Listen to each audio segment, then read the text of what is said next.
Fala, meu povo, vamos aí para essa aula 13 para a gente abordar a Revolução Francesa. E aí, coloco como imagem inicial, obviamente, a tomada da Bastilha, que toda vez que se fala de Revolução Francesa, você fala da tomada da Bastilha, você fala e faz parte do início da Idade Contemporânea. A Idade Contemporânea é o período que a gente está entrando agora. É um período e basicamente é um conteúdo extenso, a gente está na aula 13, deve ir até a aula 24, 25. Então, é metade do caminho para terminar os conteúdos de história geral. E você tem um momento da história iniciado, e o marco da Revolução Francesa se dá pela ideia de você trazer o que você tem de cidadania, de elementos constitucionais, de isonomia, de direitos iguais. Então, de você inaugurar um tempo em que você constitui uma sociedade com as marcas de contemporaneidade que temos hoje, de voto, de participação, de democracia, de elementos associados ao contexto que a gente tem hoje, atrelados também à ideia de cidadania, de direitos e deveres, de um Estado constitucional. Então você consegue aglutinar e congregar esses elementos numa composição de Estado que você tem na marca da contemporaneidade. Claro que é importante pensar, por exemplo, que quando eu falo em cidadania naquele momento da Revolução Francesa, eu não vou me enganar a de colocar a figura feminina. Por exemplo, eu vou ter a famosa história da Olympe, a Olympe de Gouges, que, por exemplo, falou da Declaração dos Direitos das Mulheres, e aí tentando copiar aquela Declaração dos Direitos do Homem e do Cidadão, e foi suprimida. Então, a gente não pode se enganar acreditando que você tem uma Revolução Francesa para todos os indivíduos dessa sociedade, porque mulheres não vão ter espaço nesse processo revolucionário da maneira como a gente pensa hoje. Mas, assim, o que se inaugura no processo da Revolução Francesa é algo que se constitui até os dias de hoje, onde você perceber um processo revolucionário, uma revolução que inicia um elemento de cidadania, de espaço social que a gente tem até hoje.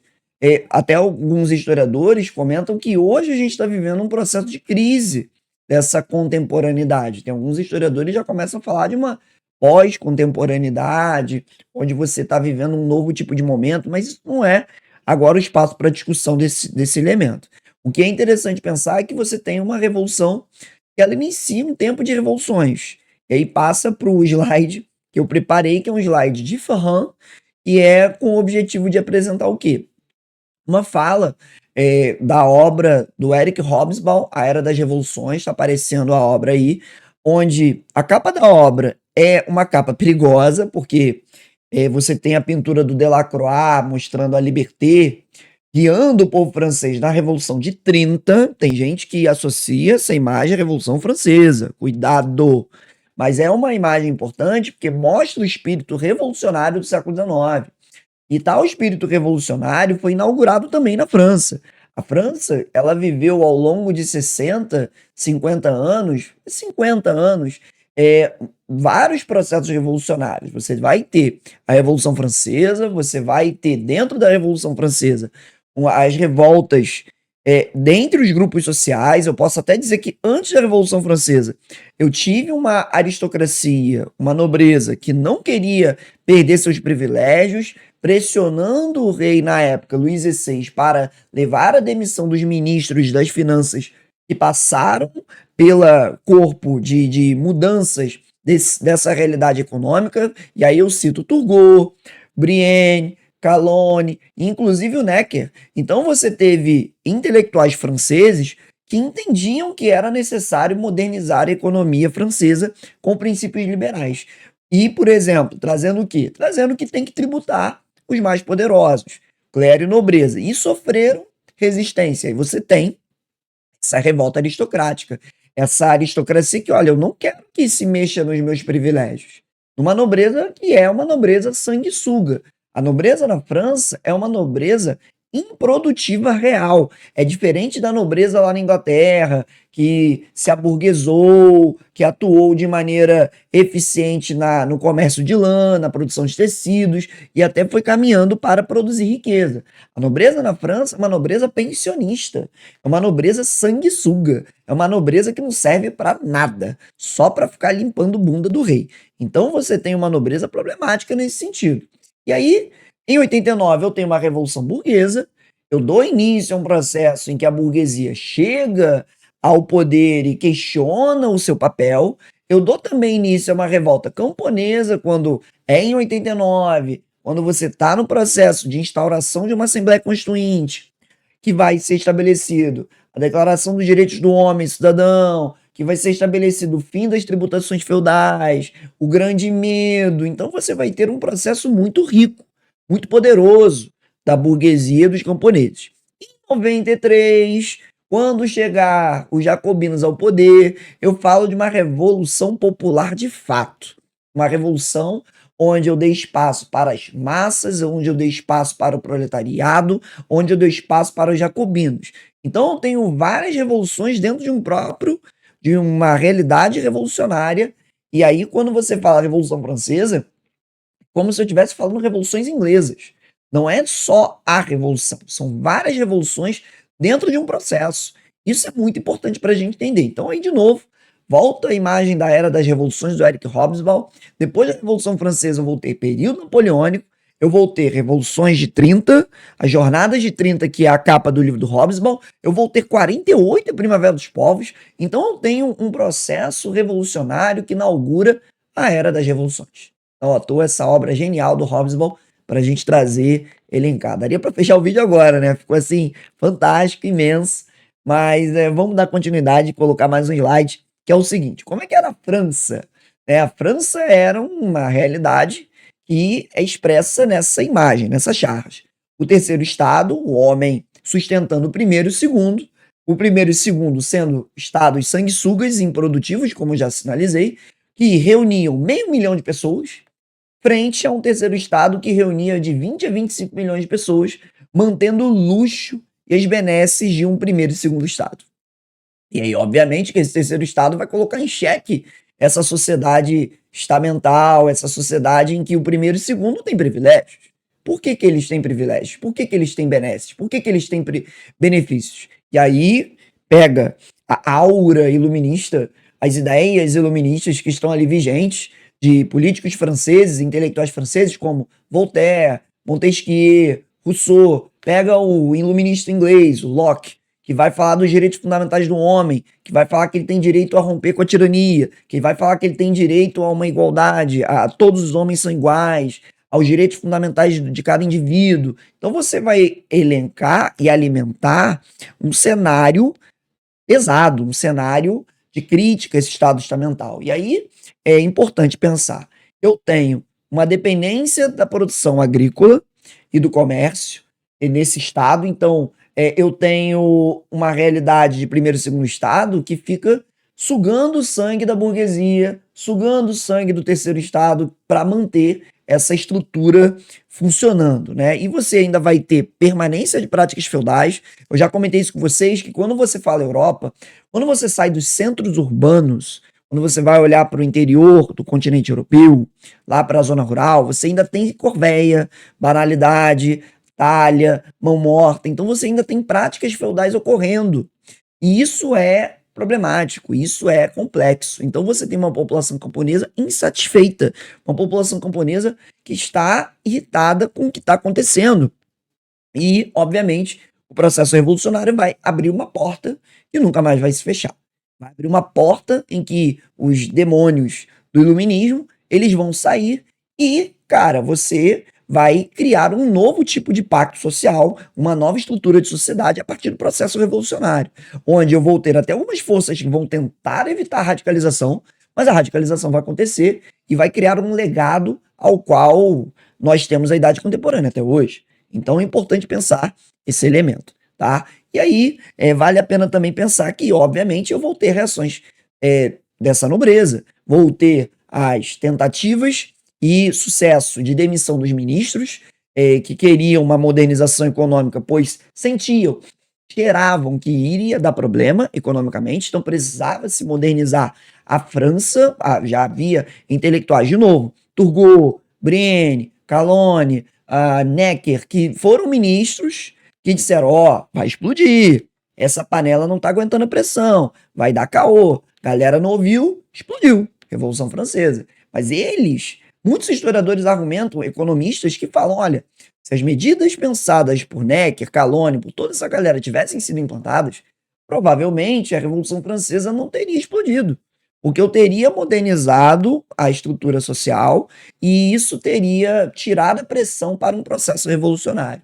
Nós vimos na aula de iluminismo que os déspotas esclarecidos fizeram isso e você não viu processos revolucionários nessas monarquias. Você vê na França que manteve um vínculo arcaico com essas tradições, que manteve uma estrutura monárquica, absolutista clássica, que obviamente a França representava isso. Ela era a grande tradição da nobreza europeia, o Palácio de Versalhes, que está aparecendo agora. Então você tem uma França que realmente simboliza isso. E que, obviamente, para bancar todo esse luxo, todo esse clamor, você vai ter o quê? Um alto carga tributária, um pesado sistema fiscal, um alto sistema fiscal cobrando impostos desse terceiro estado. Você vai ter uma nobreza, como eu falei, é sanguessuga. Você vai ter práticas mercantis ainda vigentes, uma burguesia, que é até uma nobreza togada, que está ali se beneficiando, tá ali junto do rei. E você tem situações econômicas que por exemplo, a gente poderia até falar, né? Você tem o Tratado de Eden-Reineval. É um tratado que é panos e vinhos entre França e Inglaterra. É parecido com Portugal, só que agravante para a França é que, além do tecido, você tinha itens de metalurgia. E aí você tem uma burguesia francesa que sofre. Vai vender vinho? Vinho é um produto muito mais barato que manufatura de têxtil, manufatura metalúrgica. A Inglaterra já estava andando na Revolução Industrial e a França ficando para trás. E aí você tem desemprego, porque você comprando produtos baratos na Inglaterra, você prejudica a produção manufatureira. E com mais problemas climáticos que afetaram a produção de alimentos, você cria um cenário de fome na década de 80 na França. Esse cenário de fome na década de 80 na França vai criar elementos para a famosa frase de estômagos famintos não têm ouvidos. Então você tem um processo revolucionário ali que vai se compondo. E eu só estou falando os antecedentes. Entende? Então, assim, a aula de Revolução Francesa é uma aula muito dinâmica, uma aula muito legal, é uma aula que eu gosto muito, porque apresenta muita coisa de transformação em um processo, assim, bem complexo. E aí, além do Tratado de Eden-Reineval, tem a burrice feita pelo Luís XIV, aquele do L'État de Sesmois, o Estado sou eu, tá aparecendo ele na tela, de acabar com o Edito de Nantes, você faz o Edito de Fontainebleau, e aí o Fontainebleau ele acaba com a tolerância religiosa aos calvinistas, aos huguenotes, e essa galera vai para onde? Vai migrar para a Inglaterra, vai para a Holanda, vai levar seus capitais juntos. Então a situação já era bonita, e aí você piora ainda mais com a saída desses burgueses, desses calvinistas, que tinham ali um poder aquisitivo para poder ajudar nesse processo de construção da economia francesa. Né? E aí, cereja do bolo.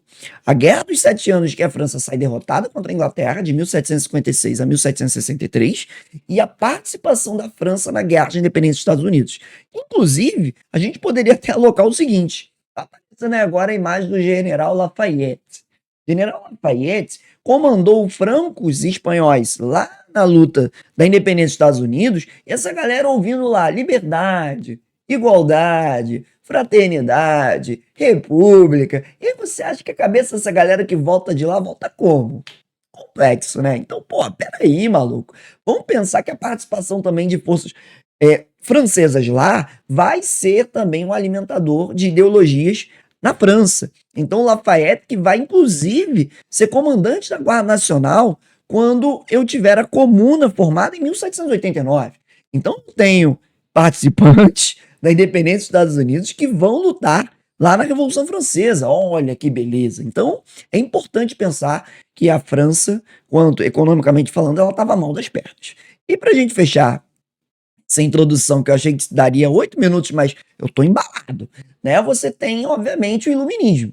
Os intelectuais iluministas que eu tanto vou pensar. A contribuição de Voltaire, que é um cara que falava, poxa, a gente precisa de um Estado constitucional, nossos monarcas têm que ser inteligentes, não é uma Maria Antonieta, um Luís XVI, uma burrice, né? A gente precisa ter uma monarquia que seja em prol do Estado, em prol da sociedade e tudo mais, dos direitos fundamentais. Você vai ter o Montesquieu falando, olha, o Luís XVI, né? O Montesquieu não vai falar sobre o Luís XVI, mas é pensar, por exemplo, a partir da teoria do Montesquieu, olhar o Luís XVI e falar, caramba, se Montesquieu tivesse vivo, ele veria um homem que concentra muito poder. E aí você tem um Luís XVI que concentra o executivo, legislativo e judiciário. Isso é errado, porque acaba deturpando o poder. Tem que ter um controle. Inclusive, a fala do Rousseau vai aparecer, porque o Rousseau, que era crítico da propriedade privada, que era crítico da concentração de renda, que era crítico do modelo monárquico, a ponto de falar, tem que botar república. O povo é soberano, é a vontade popular. Então, obviamente que essas falas vão circular entre os franceses, vão circular entre as cabeças francesas, né? É muito importante pensar que esse processo revolucionário ele tem, obviamente, a inspiração dessa intelectualidade iluminista. E não esquecendo até dos economistas, que eu falei do Turgot, o Quesnay, os fisiocratas franceses, o Gounod, que trazem elemento de, olha, precisamos de um Estado liberal. Acreditamos que a riqueza vem da terra, mas a gente tem que diminuir e acabar com o controle do Estado. Então eu tive um Turgot que tentou acabar com as mazelas no campo, de dar mais equilíbrio às contas e foi barrado. A primeira imagem que eu vou colocar, quando eu falar das tentativas de debelar a crise, das tentativas de resolver o problema, vai ser o Turgot. Turgot foi um ministro que, lá no Luís XVI, falou: olha só, se não atacar isso aqui, vai dar caô. Foi ouvido? Não, deu caô, explodiu. Beleza? Então, assim, esses são os antecedentes.